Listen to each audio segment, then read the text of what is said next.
ಕೃಷ್ಣ ಬೈರೇಗೌಡರ ವಿರುದ್ಧ ಭೂ ಕಬಳಿಕೆಯ ಆರೋಪ ಯಾವಾಗ ಬಿಜೆಪಿ ನಾಯಕರುಗಳು ಮಾಡಿದ್ರು, ಕೃಷ್ಣ ಬೈರೇಗೌಡ ಈ ಕುರಿತಾಗಿ ಪ್ರತಿಕ್ರಿಯೆಯನ್ನ ನೀಡಿದ್ದಾರೆ. ಇದು ಕಬಳಿಕೆ ಮಾಡಿರುವಂತ ಆಸ್ತಿ ಅಲ್ಲ, ಇದು ಪಿತ್ರಾರ್ಜಿತವಾಗಿ ಬಂದಿರುವಂತ ಆಸ್ತಿ ಅನ್ನೋದನ್ನ ಹೇಳಿದ್ದಾರೆ ಕೃಷ್ಣ ಬೈರೇಗೌಡ. ಬಿಜೆಪಿ ಆರೋಪಕ್ಕೆ ಸಚಿವ ಕೃಷ್ಣ ಬೈರೇಗೌಡ ಪ್ರತಿಕ್ರಿಯೆ ನೀಡಿದ್ದಾರೆ. ನಮ್ಮ ತಾತ ಖರೀದಿ ಮಾಡಿರುವ ಜಾಗ ಇದು, ನಮ್ಮ ತಾತನಿಂದ ಬಳುವಳಿಯಾಗಿ ನಮಗೆ ಬಂದಿರುವಂತ ಜಾಗ ಇದು. ಲೋಕಾಯುಕ್ತಕ್ಕೂ ದೂರನ್ನ ಕೊಟ್ಟಿರೋದಾಗಿ ಹೇಳಿದ್ದಾರೆ. ಬೆಳಗಾವಿಯಲ್ಲಿ ಸಚಿವ ಕೃಷ್ಣ ಬೈರೇಗೌಡ ಹೇಳಿಕೆಯನ್ನು ಕೊಟ್ಟಿದ್ದಾರೆ. ಇದು ನಮ್ಮ ತಾತನಿಂದ ನಮಗೆ ಬಂದಿರುವಂತ ಜಾಗ ಅನ್ನೋದನ್ನ ಅವರೇ ಹೇಳಿದ್ದಾರೆ. ಲೋಕಾಯುಕ್ತಕ್ಕೂ ದೂರು ಕೊಡಲಿ, ಕೋರ್ಟ್ಗೂ ಹೋಗಲಿ, ಆದ್ರೆ ಇದು ಹೇಗ್ ಬಂದಿದೆ, ಯಾರಿಂದ ಬಂದಿದೆ ಅನ್ನೋದು ಹುಡುಕಿ ಆರೋಪ ಮಾಡಬೇಕು ಅಂತ ಯಾವುದೋ ಇಲ್ಲದೆ ಇರೋದು ಹುಡುಕಿ ಆರೋಪ ಮಾಡೋದು ಅವ್ರ ಸಂಸ್ಕೃತಿ ಅಂತ ಅನ್ಸುತ್ತೆ. ಈ ಗರುಡುಪಾಳ್ಯದ ಜಮೀನೇನಿದೆ, ಇದು ನಮ್ಮ ತಾತನವರಿಂದ ಪಿತ್ರಾರ್ಜಿತವಾಗಿ ಬಂದಿರತಕ್ಕಂತ ಆಸ್ತಿ. ನಮ್ಮ ತಾತನವರು, ಅವರಿಂದ ಅವರ ಮಕ್ಕಳು, ನಮ್ಮ ತಂದೆ, ನಮ್ಮ ಚಿಕ್ಕಪ್ಪಂದಿರು, ಅವರಿಂದ ನಂತರ ನಮಗೆ ವಿಭಾಗದ ಮುಖಾಂತರ ಬಂದಿರತಕ್ಕಂತಹ ಆಸ್ತಿ ಇದು. ಇದು ಯಾವುದು ಕೂಡ ಗ್ರಾಂಟ್ ಮಾಡಿಸ್ಕೊಂಡಿರುವಂತದ್ದಾಗ್ಲಿ ಅಥವಾ ನಾವು ಯಾವುದೋ ಒತ್ತುವರಿ ಮಾಡಿರುವಂತದ್ದಲ್ಲ, ಅಥವಾ ನಮ್ಮ ಕಾಲದ್ದು ಅಲ್ಲ. ಇದು ನಮ್ಮ ತಾತನವರು ಕ್ರಯದ ಮುಖಾಂತರ ತೆಗೆದುಕೊಂಡು ಆ ನಂತರ ನಮ್ಮ ಕುಟುಂಬದಲ್ಲಿ ಭಾಗ ಆಗಿ ಭಾಗದಂತೆ ನಮಗೆ ಬಂದಿದೆ. ಹಿಂದೆ ಏನಾಗಿದೆ ಅನ್ನೋದು ಬೇಕಾದ್ರೆ ಯಾರಾದ್ರೂ ಚೆಕ್ ಮಾಡ್ಲಿ.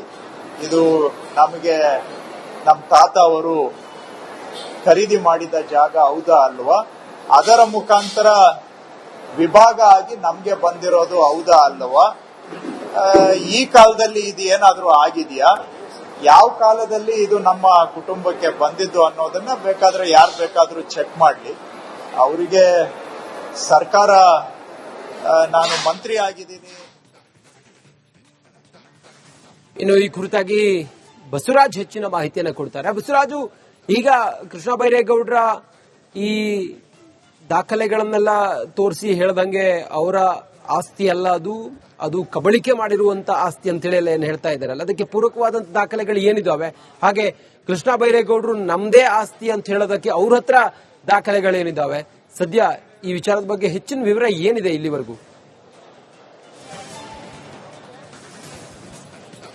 ರಂಜಿತ್, ಬಹಳ ಪ್ರಮುಖವಾಗಿ ಸಚಿವರಾಗಿರ್ತಕ್ಕಂತಹ ಕೃಷ್ಣ ಬೈರೇಗೌಡರ ಮೇಲೆ ಈಗ ಭೂ ಕಬಳಿಕೆ ಆರೋಪ ಬರ್ತಿರ್ತಕ್ಕಂಥದ್ದು. ಇಲ್ಲಿ ಆರೋಪ ಮಾಡ್ತಾ ಇರ್ತಕ್ಕಂಥ ಚಲವಾದಿ ನಾರಾಯಣ ಸ್ವಾಮಿ ಅವರು 1978ರಲ್ಲಿ ಈ ಭೂಮಿ ಕೆರೆ ಭೂಮಿ ಸ್ಮಶಾನ ಖರಾಬು ಅನ್ನೋಂಥದ್ದಿದೆ. ಆದ್ರೆ ಇದು 2024ಕ್ಕೆ ಕೃಷ್ಣ ಬೈರೇಗೌಡರ ಹೆಸರಿಗೆ ಬಂದಿದೆ.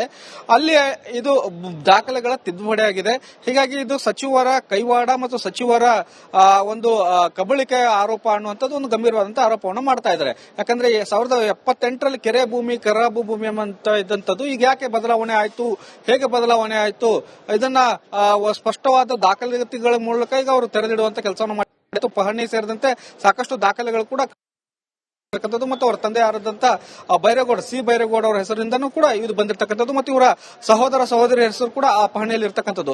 ಆದ್ರೆ ಕೃಷ್ಣ ಬೈರೇಗೌಡರು ಹೇಳ್ತಾ ಇರ್ತಕ್ಕಂಥದ್ದು, ನಾವು ಇದನ್ನ ನಮ್ಮ ತಾತನಿಂದ ಬಳವಳಿಯಾಗಿ ಬಂದಿರತಕ್ಕಂಥ ಭೂಮಿ, ಇದನ್ನ ಯಾವುದೇ ಕಬಳಿಕೆ ಮಾಡಿಲ್ಲ, ಬೇಕಿದ್ರೆ ಲೋಕಾಯುಕ್ತ ಸೇರಿದಂತೆ ಡಿಸಿಗೂ ಕೂಡ ತನಿಖೆ ಮಾಡಿಸ್ಲಿ, ನಾವೆಲ್ಲದಕ್ಕೂ ಸಿದ್ಧ ಅನ್ನುವಂತ ಮಾತನ್ನ ಹೇಳ್ತಾ ಇದ್ದಾರೆ. ಸದ್ಯಕ್ಕೆ ಆರೋಪವನ್ನು ಏನೋ ಬಿಜೆಪಿ ಮಾಡಿದೆ.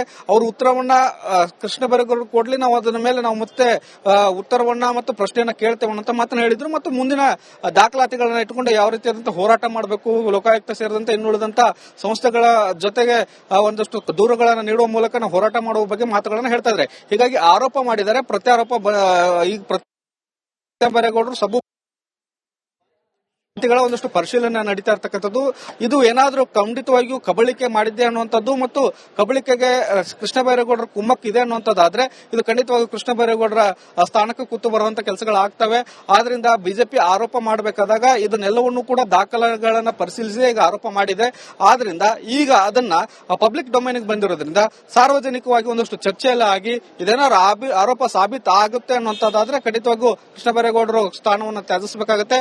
ಇಲ್ಲದೆ ಹೋದಲ್ಲಿ ಬಿಜೆಪಿ ಸುಳ್ಳು ಆರೋಪವನ್ನು ಮಾಡಿದೆ ಅನ್ನುವಂತ ಲೆಕ್ಕಾಚಾರಗಳು ಈಗ ಚರ್ಚೆಯಲ್ಲಿರ್ತಕ್ಕಂಥದ್ದು. ಒಟ್ಟಾರೆಯಾಗಿ ಈಗ ಆರೋಪ ಆಗಿದೆ, ಇದು ದಾಖಲಾತಿಗಳ ಪರಿಶೀಲನೆ ಆಗಬೇಕಾಗಿರ್ತಕ್ಕಂಥದ್ದು. ರಂಜಿತ್. ಓಕೆ, ಥ್ಯಾಂಕ್ ಯು ನಿಮ್ಮೆಲ್ಲ ಮಾಹಿತಿಗಾಗಿ ಬಸವರಾಜ್. ಕೃಷ್ಣ ಬೈರೇಗೌಡರ ವಿರುದ್ಧ ಭೂ ಕಬಳಿಕೆಯ ಆರೋಪ ಯಾವಾಗ ಬಿಜೆಪಿ ನಾಯಕರುಗಳು ಮಾಡಿದ್ರು, ಕೃಷ್ಣ ಬೈರೇಗೌಡ ಈ ಕುರಿತಾಗಿ ಪ್ರತಿಕ್ರಿಯೆಯನ್ನ ನೀಡಿದ್ದಾರೆ. ಇದು ಕಬಳಿಕೆ ಮಾಡಿರುವಂತ ಆಸ್ತಿ ಅಲ್ಲ, ಇದು ಪಿತ್ರಾರ್ಜಿತವಾಗಿ ಬಂದಿರುವಂತ ಆಸ್ತಿ ಅನ್ನೋದನ್ನ ಹೇಳಿದ್ದಾರೆ ಕೃಷ್ಣ ಬೈರೇಗೌಡ. ಬಿಜೆಪಿ ಆರೋಪಕ್ಕೆ ಸಚಿವ ಕೃಷ್ಣ ಬೈರೇಗೌಡ ಪ್ರತಿಕ್ರಿಯೆ ನೀಡಿದ್ದಾರೆ. ನಮ್ಮ ತಾತ ಖರೀದಿ ಮಾಡಿರುವ ಜಾಗ ಇದು, ನಮ್ಮ ತಾತನಿಂದ ಬಳುವಳಿಯಾಗಿ ನಮಗೆ ಬಂದಿರುವಂತ ಜಾಗ ಇದು. ಲೋಕಾಯುಕ್ತಕ್ಕೂ ದೂರನ್ನ ಕೊಟ್ಟಿರೋದಾಗಿ ಹೇಳಿದ್ದಾರೆ. ಬೆಳಗಾವಿಯಲ್ಲಿ ಸಚಿವ ಕೃಷ್ಣ ಬೈರೇಗೌಡ ಹೇಳಿಕೆಯನ್ನು ಕೊಟ್ಟಿದ್ದಾರೆ. ಇದು ನಮ್ಮ ತಾತನಿಂದ ನಮಗೆ ಬಂದಿರುವಂತ ಜಾಗ ಅನ್ನೋದನ್ನ ಅವರೇ ಹೇಳಿದ್ದಾರೆ. ಲೋಕಾಯುಕ್ತಕ್ಕೂ ದೂರು ಕೊಡಲಿ, ಕೋರ್ಟ್ಗೂ ಹೋಗಲಿ, ಆದ್ರೆ ಇದು ಹೇಗ್ ಬಂದಿದೆ, ಯಾರಿಂದ ಬಂದಿದೆ ಅನ್ನೋದು ಹುಡುಕಿ ಆರೋಪ ಮಾಡಬೇಕು ಅಂತ ಯಾವುದೋ ಇಲ್ಲದೆ ಇರೋದು ಹುಡುಕಿ ಆರೋಪ ಮಾಡೋದು ಅವ್ರ ಸಂಸ್ಕೃತಿ ಅಂತ ಅನ್ಸುತ್ತೆ. ಈ ಗರುಡುಪಾಳ್ಯದ ಜಮೀನೇನಿದೆ ಇದು ನಮ್ಮ ತಾತನವರಿಂದ ಪಿತ್ರಾರ್ಜಿತವಾಗಿ ಬಂದಿರತಕ್ಕಂತ ಆಸ್ತಿ. ನಮ್ಮ ತಾತನವರು, ಅವರಿಂದ ಅವರ ಮಕ್ಕಳು, ನಮ್ಮ ತಂದೆ, ನಮ್ಮ ಚಿಕ್ಕಪ್ಪಂದಿರು, ಅವರಿಂದ ನಂತರ ನಮಗೆ ವಿಭಾಗದ ಮುಖಾಂತರ ಬಂದಿರತಕ್ಕಂತಹ ಆಸ್ತಿ ಇದು. ಇದು ಯಾವುದು ಕೂಡ ಗ್ರಾಂಟ್ ಮಾಡಿಸ್ಕೊಂಡಿರುವಂತದ್ದಾಗ್ಲಿ ಅಥವಾ ನಾವು ಯಾವುದೋ ಒತ್ತುವರಿ ಮಾಡಿರುವಂತದ್ದಲ್ಲ ಅಥವಾ ನಮ್ಮ ಕಾಲದ್ದು ಅಲ್ಲ. ಇದು ನಮ್ಮ ತಾತನವರು ಕ್ರಯದ ಮುಖಾಂತರ ತೆಗೆದುಕೊಂಡು ಆ ನಂತರ ನಮ್ಮ ಕುಟುಂಬದಲ್ಲಿ ಭಾಗ ಆಗಿ ಭಾಗದಂತೆ ನಮಗೆ ಬಂದಿದೆ. ಹಿಂದೆ ಏನಾಗಿದೆ ಅನ್ನೋದು ಬೇಕಾದ್ರೆ ಯಾರಾದ್ರೂ ಚೆಕ್ ಮಾಡ್ಲಿ.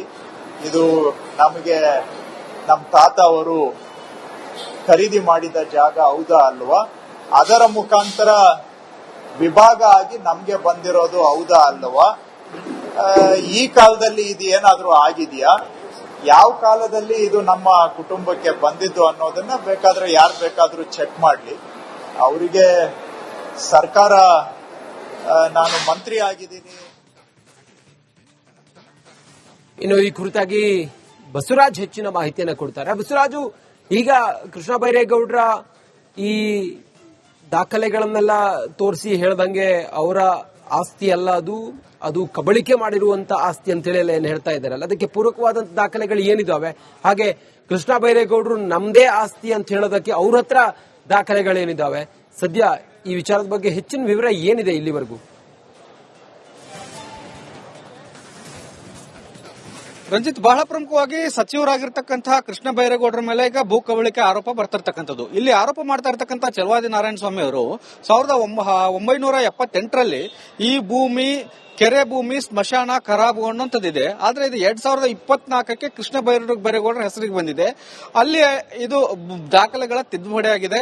ಹೀಗಾಗಿ ಇದು ಸಚಿವರ ಕೈವಾಡ ಮತ್ತು ಸಚಿವರ ಒಂದು ಕಬಳಿಕೆ ಆರೋಪ ಅನ್ನುವಂಥದ್ದು ಒಂದು ಗಂಭೀರವಾದಂತಹ ಆರೋಪವನ್ನು ಮಾಡ್ತಾ ಇದ್ದಾರೆ. ಯಾಕಂದ್ರೆ 1978ರಲ್ಲಿ ಕೆರೆ ಭೂಮಿ ಖರಾಬು ಭೂಮಿ ಅಂತ ಇದ್ದಂಥದ್ದು ಈಗ ಯಾಕೆ ಬದಲಾವಣೆ ಆಯ್ತು, ಹೇಗೆ ಬದಲಾವಣೆ ಆಯ್ತು, ಇದನ್ನ ಸ್ಪಷ್ಟವಾದ ದಾಖಲಾತಿಗಳ ಮೂಲಕ ಈಗ ಅವರು ತೆರೆದಿಡುವಂತ ಕೆಲಸವನ್ನು ಮಾಡಿ ಪಹಣಿ ಸೇರಿದಂತೆ ಸಾಕಷ್ಟು ದಾಖಲೆಗಳು ಕೂಡ ಮತ್ತು ಅವರ ತಂದೆ ಆದಂತ ಬೈರೇಗೌಡ ಸಿ ಬೈರೇಗೌಡ ಅವರ ಹೆಸರಿಂದನೂ ಕೂಡ ಇದು ಬಂದಿರತಕ್ಕಂಥದ್ದು ಮತ್ತು ಇವರ ಸಹೋದರ ಸಹೋದರಿ ಹೆಸರು ಕೂಡ ಆ ಪಹಣಿಯಲ್ಲಿ ಇರತಕ್ಕಂಥದ್ದು. ಆದ್ರೆ ಕೃಷ್ಣ ಬೈರೇಗೌಡ ಹೇಳ್ತಾ ಇರ್ತಕ್ಕಂಥದ್ದು, ನಾನು ಇದನ್ನ ನಮ್ಮ ತಾತನಿಂದ ಬಳುವಳಿಯಾಗಿ ಬಂದಿರತಕ್ಕಂಥ ಭೂಮಿ, ಇದನ್ನ ಯಾವುದೇ ಕಬಳಿಕೆ ಮಾಡಿಲ್ಲ, ಬೇಕಿದ್ರೆ ಲೋಕಾಯುಕ್ತ ಸೇರಿದಂತೆ ಡಿಸಿಗೂ ಕೂಡ ತನಿಖೆ ಮಾಡಿಸ್ಲಿ, ನಾವೆಲ್ಲದಕ್ಕೂ ಸಿದ್ಧ ಅನ್ನುವಂತ ಮಾತನ್ನ ಹೇಳ್ತಾ ಇದ್ದಾರೆ. ಸದ್ಯಕ್ಕೆ ಆರೋಪವನ್ನು ಏನೋ ಬಿಜೆಪಿ ಮಾಡಿದೆ. ಅವರು ಉತ್ತರವನ್ನ ಕೃಷ್ಣ ಬೈರೇಗೌಡ ಕೊಡ್ಲಿ, ನಾವು ಅದರ ಮೇಲೆ ನಾವು ಮತ್ತೆ ಉತ್ತರವನ್ನ ಮತ್ತು ಪ್ರಶ್ನೆಯನ್ನ ಕೇಳ್ತೇವೆ ಅನ್ನೋ ಮಾತನ್ನ ಹೇಳಿದ್ರು. ಮತ್ತು ಮುಂದಿನ ದಾಖಲಾತಿಗಳನ್ನ ಇಟ್ಟುಕೊಂಡು ಯಾವ ರೀತಿಯಾದಂತಹ ಹೋರಾಟ ಮಾಡಬೇಕು, ಲೋಕಾಯುಕ್ತ ಸೇರಿದಂತೆ ಇನ್ನುಳಿದಂತ ಸಂಸ್ಥೆಗಳ ಜೊತೆಗೆ ಒಂದಷ್ಟು ದೂರುಗಳನ್ನು ನೀಡುವ ಮೂಲಕ ನಾವು ಹೋರಾಟ ಮಾಡುವ ಬಗ್ಗೆ ಮಾತುಗಳನ್ನು ಹೇಳ್ತಾ ಇದ್ದಾರೆ. ಹೀಗಾಗಿ ಆರೋಪ ಮಾಡಿದ್ದಾರೆ, ಪ್ರತ್ಯಾರೋಪ ಬೈರೇಗೌಡರು ಸಬ್ ಒಂದಷ್ಟು ಪರಿಶೀಲನೆ ನಡೀತಾ ಇರ್ತಕ್ಕಂಥದ್ದು. ಇದು ಏನಾದರೂ ಖಂಡಿತವಾಗಿಯೂ ಕಬಳಿಕೆ ಮಾಡಿದ್ದೆ ಅನ್ನುವಂಥದ್ದು ಮತ್ತು ಕಬಳಿಕೆಗೆ ಕೃಷ್ಣ ಬೈರೇಗೌಡರ ಕುಮ್ಮಕ್ಕಿದೆ ಅನ್ನುವಂಥದ್ದಾದ್ರೆ ಇದು ಖಂಡಿತವಾಗಿ ಕೃಷ್ಣ ಬೈರೇಗೌಡರ ಸ್ಥಾನಕ್ಕೆ ಕೂತು ಬರುವಂತ ಕೆಲಸಗಳಾಗ್ತವೆ. ಆದ್ರಿಂದ ಬಿಜೆಪಿ ಆರೋಪ ಮಾಡಬೇಕಾದಾಗ ಇದನ್ನೆಲ್ಲವನ್ನೂ ಕೂಡ ದಾಖಲೆಗಳನ್ನ ಪರಿಶೀಲಿಸಿ ಈಗ ಆರೋಪ ಮಾಡಿದೆ. ಆದ್ರಿಂದ ಈಗ ಅದನ್ನ ಪಬ್ಲಿಕ್ ಡೊಮೈನ್ಗೆ ಬಂದಿರೋದ್ರಿಂದ ಸಾರ್ವಜನಿಕವಾಗಿ ಒಂದಷ್ಟು ಚರ್ಚೆ ಎಲ್ಲ ಆಗಿ ಇದೇನಾದ್ರು ಆರೋಪ ಸಾಬೀತು ಆಗುತ್ತೆ ಅನ್ನುವಂಥದ್ದಾದ್ರೆ ಖಂಡಿತವಾಗಿಯೂ ಕೃಷ್ಣ ಬೈರೇಗೌಡರು ಸ್ಥಾನವನ್ನು ತ್ಯಜಿಸಬೇಕಾಗುತ್ತೆ. ಇಲ್ಲದೆ ಹೋದಲ್ಲಿ ಬಿಜೆಪಿ ಸುಳ್ಳು ಆರೋಪವನ್ನು ಮಾಡಿದೆ ಅನ್ನುವಂತ ಲೆಕ್ಕಾಚಾರಗಳು ಈಗ ಚರ್ಚೆಯಲ್ಲಿರ್ತಕ್ಕಂಥದ್ದು. ಒಟ್ಟಾರೆಯಾಗಿ ಈಗ ಆರೋಪ ಆಗಿದೆ, ಅದು ದಾಖಲಾತಿಗಳ ಪರಿಶೀಲನೆ ಆಗಬೇಕಾಗಿರ್ತಕ್ಕಂಥದ್ದು. ರಂಜಿತ್. ಓಕೆ, ಥ್ಯಾಂಕ್ ಯು ನಿಮ್ಮೆಲ್ಲ ಮಾಹಿತಿಗಾಗಿ ಬಸವರಾಜ್.